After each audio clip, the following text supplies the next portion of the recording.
It doesn't matter where your background is. It's what you decide to do. Yeah. And I'll tell you another thing. It's not even from the military. Like, the military requires discipline, obviously. But there's plenty of people in the military that don't have it, right? And many people lose their discipline when they leave the military because it's not being imposed on them anymore. So, I mean, just go look around. I mean, being in the military does not make you a disciplined person. Being from a disciplined family does not make you a disciplined person. Being in a disciplined group does not make you a disciplined person. What makes you a disciplined person is choosing to be disciplined. So,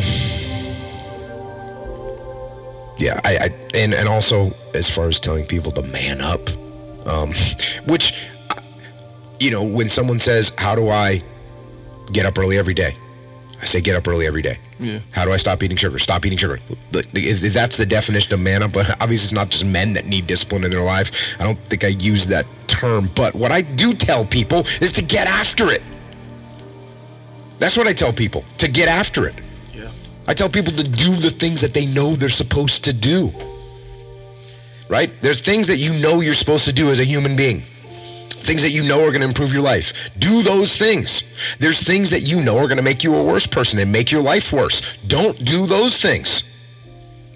Don't do the things that are making you weaker. Start doing the things that are going to make you stronger and smarter and faster and healthier and going to make you a better human being. And I'll say the same thing to this guy. You want to be more disciplined? Get after it. That's it, man. Get up early, do some kind of workout, eat good foods, clean your room, make a list of things that you're supposed to do in your life, and then wake up in the morning and do those things that you put on the list. That's what discipline is. And no, it is not easy. But you're not going to get it from anyone else but you. And it's worth it, and it is the thing that is going to bring you freedom. I stretch out anywhere from 2 to 4 hours every night for the last 5. It used to be a lot longer than that. And I talk about in my book why I started doing this thing. But through my whole life, as you see, I was using my fight or flight muscle.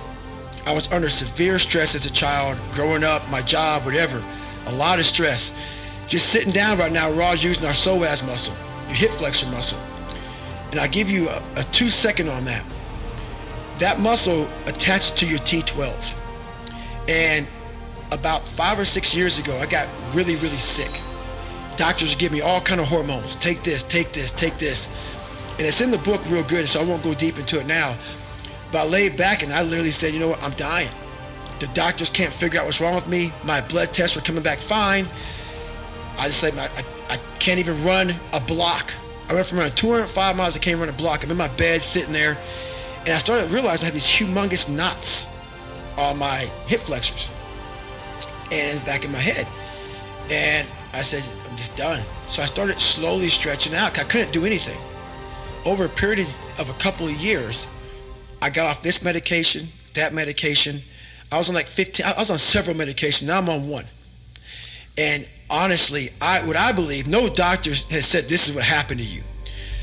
I was literally so tight, I was cutting off blood supply in different places in my organs. The more it opened up my body. So now I went from running an 8:30 mile on a training run to now running a 7:15 to 7-minute mile on a training run. At the same heart rate. And it's not because I'm training any different, just because my body's opened up and it's allowing more blood flow. So every night I stretch out, and it's truly, I used to be wound so fucking tight. Like, I couldn't sit in this chair for this long. I'd be like, I gotta get out of here, man. We gotta go. It's totally changed my whole perspective of life.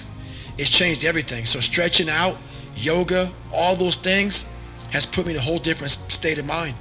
And I'm the healthiest I've been in my entire life, mentally and physically. Well, the best thing, you gotta find someone that is just like you. She has the same kind of ambition that I have. So what we're all about is, where do you want to go next? And she's like that with me, and I'm pushing her like the same way. So it can't be all about David Goggins. It can't be all about David Goggins. You have to be able to sacrifice, say, hey, okay, Jennifer, what the fuck do you want to do next?